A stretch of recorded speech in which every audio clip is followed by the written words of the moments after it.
Namaste, devotees. Wednesday is the day to worship Lord Ganesh, and today it is Sankashtahara Chaturthi on Wednesday. On this special Sankashtahar Chaturthi, let's listen to a very rare and powerful Mahaganapati mantra. Today, by listening to this special and rare Mahaganapati mantra, all desires will be fulfilled, obstacles will be removed, health and wealth will be obtained, and also ill effects of negative energies will be destroyed. Before listening to the mantra, if you are new to the channel, subscribe the channel, press the nearby bell icon and select all option. Also comment as Om Ganeshaya Namaha. इत्थं विष्णुशिवादितत्त्वतनवे श्रीवक्रतुण्डाय हूङ्कारक्षिप्तसमस्तदैत्यप्रतनाव्राताय दीप्तत्विषे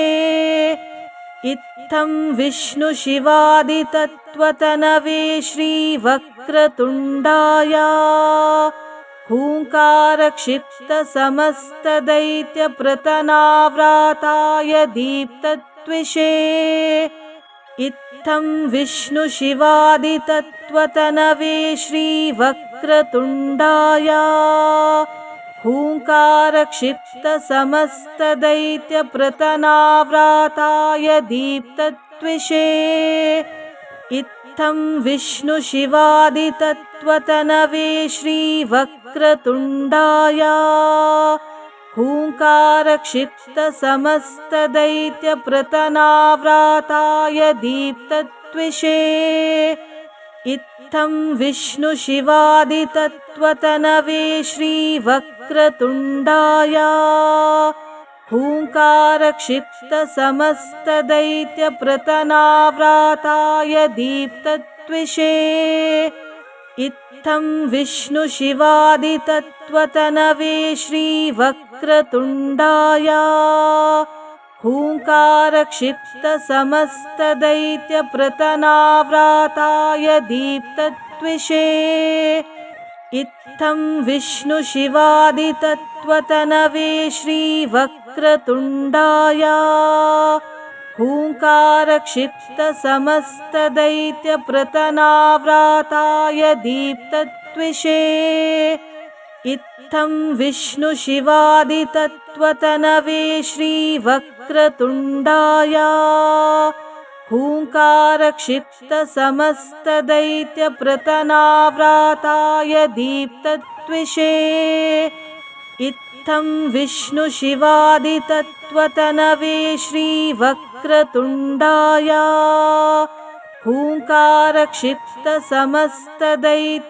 हूङ्कारक्षिप्तसमस्तदैत्यप्रतनाव्राताय दीप्तत्विषे इत्थं विष्णुशिवादितत्त्वतनवे श्रीवक्रतुण्डाय हूङ्कारक्षिप्तसमस्तदैत्यप्रतनाव्राताय दीप्तत्विषे इत्थं विष्णुशिवादितत्त्वतनवे श्रीवक्रतुण्डाय हूङ्कारक्षिप्तसमस्तदैत्यप्रतनाव्राताय दीप्तत्विषे इत्थं विष्णुशिवादितत्त्वतनवे श्रीवक्रतुण्डाय हूङ्कारक्षिप्तसमस्तदैत्यप्रतनाव्राताय दीप्तत्विषे इत्थं विष्णुशिवादितत्त्वतनवे श्रीवक्रतुण्डाय हूङ्कारक्षिप्तसमस्तदैत्यप्रतनाव्राताय दीप्तत्विषे इत्थं विष्णुशिवादितत्त्वतनवे श्रीवक्रतुण्डाय हूङ्कारक्षिप्तसमस्तदैत्यप्रतनाव्राताय दीप्तत्विषे इत्थं विष्णुशिवादितत्त्वतनवे श्रीवक्रतुण्डाय हूङ्कारक्षिप्तसमस्तदैत्यप्रतनाव्राताय दीप्तत्विषे इत्थं विष्णुशिवादितत्त्वतनवे श्रीवक्रतुण्डाय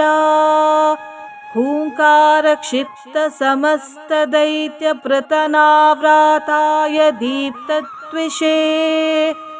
इत्थं विष्णुशिवादितत्त्वतनवे श्रीवक्रतुण्डाय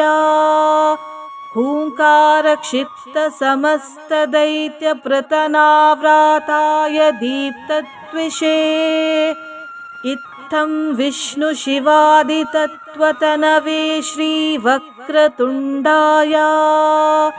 हूङ्कारक्षिप्तसमस्तदैत्यप्रतनाव्राताय दीप्तत्विषे इत्थं विष्णुशिवादितत्त्वतनवे श्रीवक्रतुण्डाय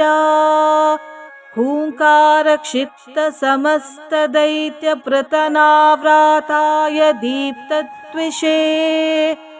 इत्थं विष्णुशिवादितत्त्वतनवे श्रीवक्रतुण्डाय हूङ्कारक्षिप्तसमस्तदैत्यप्रतनाव्राताय दीप्तत्विषे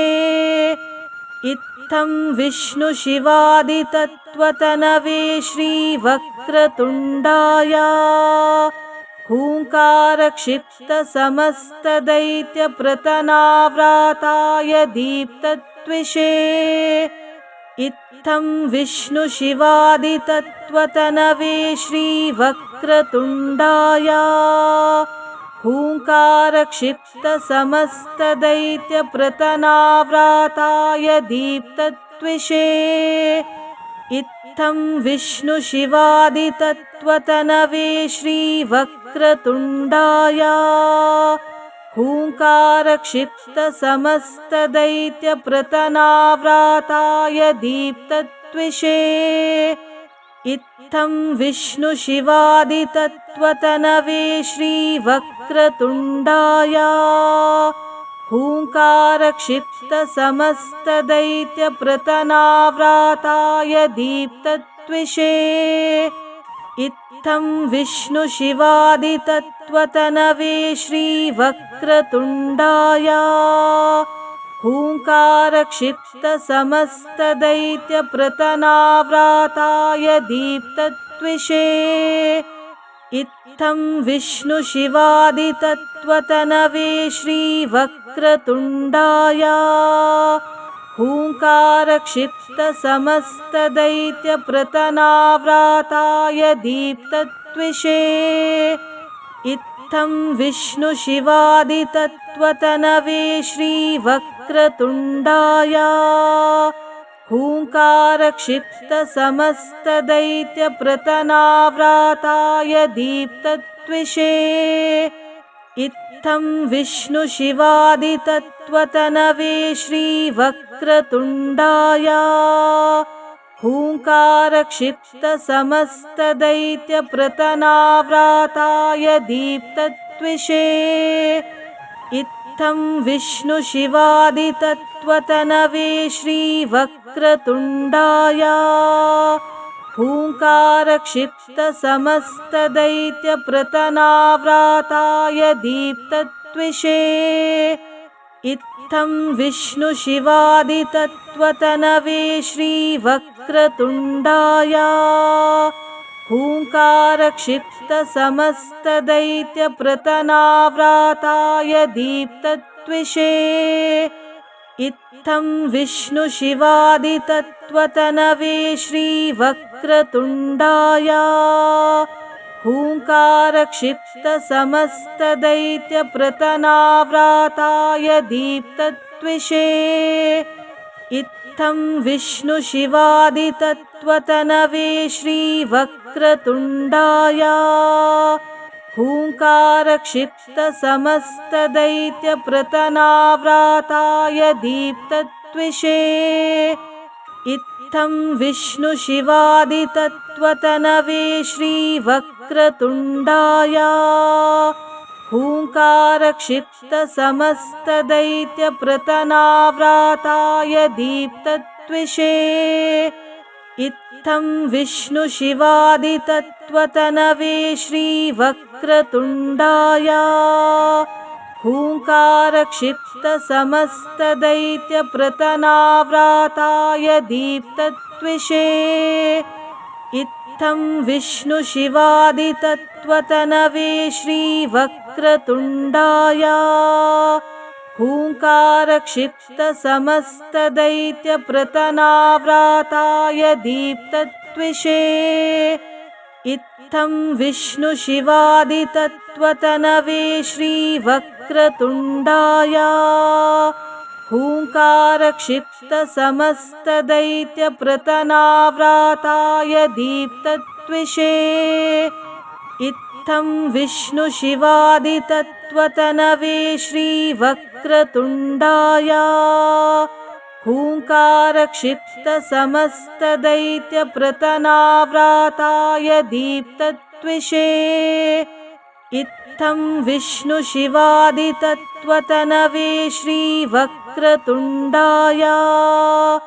हूङ्कारक्षिप्तसमस्तदैत्यप्रतनाव्राताय दीप्तत्विषे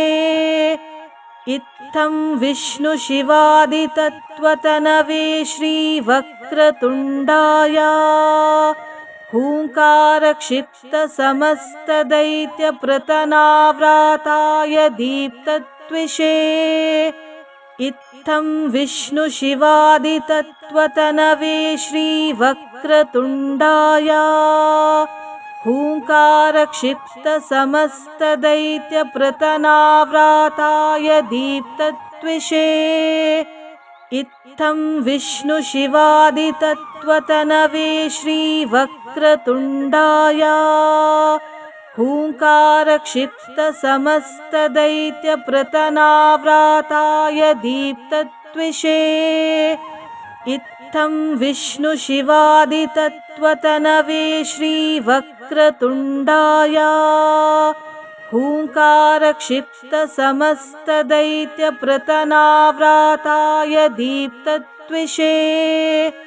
इत्थं विष्णुशिवादितत्त्वतनवे श्रीवक्रतुण्डाय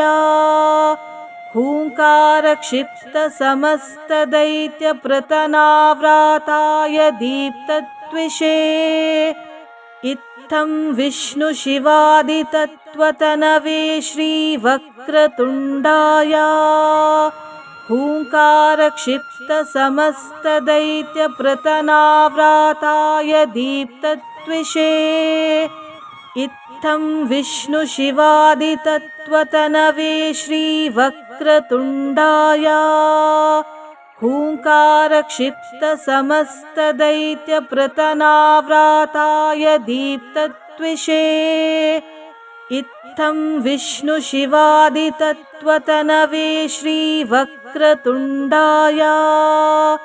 हूङ्कारक्षिप्तसमस्तदैत्यप्रतनाव्राताय दीप्तत्विषे इत्थं विष्णुशिवादितत्त्वतनवे श्रीवक्रतुण्डाय हूङ्कारक्षिप्तसमस्तदैत्यप्रतनाव्राताय दीप्तत्विषे इत्थं विष्णुशिवादितत्त्वतनवे श्रीवक्रतुण्डाय हूङ्कारक्षिप्तसमस्तदैत्यप्रतनाव्राताय दीप्तत्विषे इत्थं विष्णुशिवादितत्त्वतनवे श्रीवक्रतुण्डाय हूङ्कारक्षिप्तसमस्तदैत्यप्रतनाव्राताय दीप्तत्विषे इत्थं विष्णुशिवादितत्त्वतनवे श्रीवक्रतुण्डाय हूङ्कारक्षिप्तसमस्तदैत्यप्रतनाव्राताय दीप्तत्विषे इत्थं विष्णुशिवादितत्त्वतनवे श्रीवक्रतुण्डाय हूङ्कारक्षिप्तसमस्तदैत्यप्रतनाव्राताय दीप्तत्विषे इत्थं विष्णुशिवादितत्त्वतनवे श्रीवक्रतुण्डाय हूङ्कारक्षिप्तसमस्तदैत्यप्रतनाव्राताय दीप्तत्विषे इत्थं विष्णुशिवादितत्त्वतनवे श्रीवक्रतुण्डाय हूङ्कारक्षिप्तसमस्तदैत्यप्रतनाव्राताय दीप्तत्विषे इत्थं विष्णुशिवादितत्त्वतनवे श्रीवक्रतुण्डाय हूङ्कारक्षिप्तसमस्तदैत्यप्रतनाव्राताय दीप्तत्विषे इत्थं विष्णुशिवादितत्त्वतनवे श्रीवक्रतुण्डाय हूङ्कारक्षिप्तसमस्तदैत्यप्रतनाव्राताय दीप्तत्विषे इत्थं विष्णुशिवादितत्त्वतनवे श्रीवक्रतुण्डाय हूङ्कारक्षिप्तसमस्तदैत्यप्रतनाव्राताय दीप्तत्विषे इत्थं विष्णुशिवादितत्त्वतनवे श्रीवक्रतुण्डाय हूङ्कारक्षिप्तसमस्तदैत्यप्रतनाव्राताय दीप्तत्विषे इत्थं विष्णुशिवादितत्त्वतनवे श्रीवक्रतुण्डाय हूङ्कारक्षिप्तसमस्तदैत्यप्रतनाव्राताय दीप्तत्विषे इत्थं विष्णुशिवादितत्त्वतनवे श्रीवक्रतुण्डाय हूङ्कारक्षिप्तसमस्तदैत्यप्रतनाव्राताय दीप्तत्विषे इत्थं विष्णुशिवादितत्त्वतनवे श्रीवक्रतुण्डाय हूङ्कारक्षिप्तसमस्तदैत्यप्रतनाव्राताय दीप्तत्विषे इत्थं विष्णुशिवादितत्त्वतनवे श्रीवक्रतुण्डाय हूङ्कारक्षिप्तसमस्तदैत्यप्रतनाव्राताय दीप्तत्विषे इत्थं विष्णुशिवादितत्त्वतनवे श्रीवक्रतुण्डाय हूङ्कारक्षिप्तसमस्तदैत्यप्रतनाव्राताय दीप्तत्विषे इत्थं विष्णुशिवादितत्त्वतनवे श्रीवक्रतुण्डाय हूङ्कारक्षिप्तसमस्तदैत्यप्रतनाव्राताय दीप्तत्विषे इत्थं विष्णुशिवादितत्त्वतनवे श्रीवक्रतुण्डाय हूङ्कारक्षिप्तसमस्तदैत्यप्रतनाव्राताय दीप्तत्विषे इत्थं विष्णुशिवादितत्त्वतनवे श्रीवक्रतुण्डाय हूङ्कारक्षिप्तसमस्तदैत्यप्रतनाव्राताय दीप्तत्विषे इत्थं विष्णुशिवादितत्त्वतनवे श्रीवक्रतुण्डाय हूङ्कारक्षिप्तसमस्तदैत्यप्रतनाव्राताय दीप्तत्विषे इत्थं विष्णुशिवादितत्त्वतनवे श्रीवक्रतुण्डाय हूङ्कारक्षिप्तसमस्तदैत्यप्रतनाव्राताय दीप्तत्विषे इत्थं विष्णुशिवादितत्त्वतनवे श्रीवक्रतुण्डाय हूङ्कारक्षिप्तसमस्तदैत्यप्रतनाव्राताय दीप्तत्विषे इत्थं विष्णुशिवादितत्त्वतनवे श्रीवक्रतुण्डाय हूङ्कारक्षिप्तसमस्तदैत्यप्रतनाव्राताय दीप्तत्विषे इत्थं विष्णुशिवादितत्त्वतनवे श्रीवक्रतुण्डाय हूङ्कारक्षिप्तसमस्तदैत्यप्रतनाव्राताय दीप्तद्विषे इत्थं विष्णुशिवादितत्त्वतनवे श्रीवक्रतुण्डाय हूङ्कारक्षिप्तसमस्तदैत्यप्रतनाव्राताय दीप्तद्विषे इत्थं विष्णुशिवादितत्त्वतनवे श्रीवक्रतुण्डाय हूङ्कारक्षिप्तसमस्तदैत्यप्रतनाव्राताय दीप्तद्विषे इत्थं विष्णुशिवादितत्त्वतनवे श्रीवक्रतुण्डाय हूङ्कारक्षिप्तसमस्तदैत्यप्रतनाव्राताय दीप्तद्विषे इत्थं विष्णुशिवादितत्त्वतनवे श्रीवक्रतुण्डाय हूङ्कारक्षिप्तसमस्तदैत्यप्रतनाव्राताय दीप्तद्विषे इत्थं विष्णुशिवादितत्त्वतनवे श्रीवक्रतुण्डाय हूङ्कारक्षिप्तसमस्तदैत्यप्रतनाव्राताय दीप्तद्विषे इत्थं विष्णुशिवादितत्त्वतनवे श्रीवक्रतुण्डाय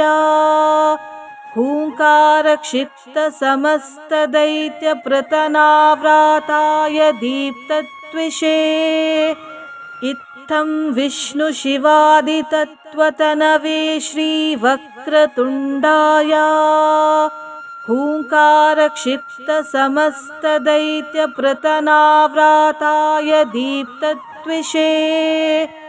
इत्थं विष्णुशिवादितत्त्वतनवे श्रीवक्रतुण्डाय हूङ्कारक्षिप्तसमस्तदैत्यप्रतनाव्राताय दीप्तद्विषे इत्थं विष्णुशिवादितत्त्वतनवे श्रीवक्रतुण्डाय हूङ्कारक्षिप्तसमस्तदैत्यप्रतनाव्राताय दीप्तद्विषे इत्थं विष्णुशिवादितत्त्वतनवे श्रीवक्रतुण्डाय हूङ्कारक्षिप्तसमस्तदैत्यप्रतनाव्राताय दीप्तद्विषे इत्थं विष्णुशिवादितत्त्वतनवे श्रीवक्रतुण्डाय हूङ्कारक्षिप्तसमस्तदैत्यप्रतनाव्राताय दीप्तद्विषे इत्थं विष्णुशिवादितत्त्वतनवे श्रीवक्रतुण्डाय हूङ्कारक्षिप्तसमस्तदैत्यप्रतनाव्राताय दीप्तद्विषे इत्थं विष्णुशिवादितत्त्वतनवे श्रीवक्रतुण्डाय हूङ्कारक्षिप्तसमस्तदैत्यप्रतनाव्राताय दीप्तद्विषे इत्थं विष्णुशिवादितत्त्वतनवे श्रीवक्रतुण्डाय हूङ्कारक्षिप्तसमस्तदैत्यप्रतनाव्राताय दीप्तद्विषे इत्थं विष्णुशिवादितत्त्वतनवे श्रीवक्रतुण्डाय हूङ्कारक्षिप्तसमस्तदैत्यप्रतनाव्राताय दीप्तद्विषे इत्थं विष्णुशिवादितत्त्वतनवे श्रीवक्रतुण्डाय हूङ्कारक्षिप्तसमस्तदैत्यप्रतनाव्राताय दीप्तद्विषे इत्थं विष्णुशिवादितत्त्वतनवे श्रीवक्रतुण्डाय हूङ्कारक्षिप्तसमस्तदैत्यप्रतनाव्राताय दीप्तद्विषे इत्थं विष्णुशिवादितत्त्वतनवे श्रीवक्रतुण्डाय हूङ्कारक्षिप्तसमस्तदैत्यप्रतनाव्राताय दीप्तद्विषे इत्थं विष्णुशिवादितत्त्वतनवे श्रीवक्रतुण्डाय हूङ्कारक्षिप्तसमस्तदैत्यप्रतनाव्राताय दीप्तद्विषे इत्थं विष्णुशिवादितत्त्वतनवे श्रीवक्रतुण्डाय हूङ्कारक्षिप्तसमस्तदैत्यप्रतनाव्राताय दीप्तद्विषे इत्थं विष्णुशिवादितत्त्वतनवे श्रीवक्रतुण्डाय हूङ्कारक्षिप्तसमस्तदैत्यप्रतनाव्राताय दीप्तद्विषे इत्थं विष्णुशिवादितत्त्वतनवे श्रीवक्रतुण्डाय हूङ्कारक्षिप्तसमस्तदैत्यप्रतनाव्राताय दीप्तद्विषे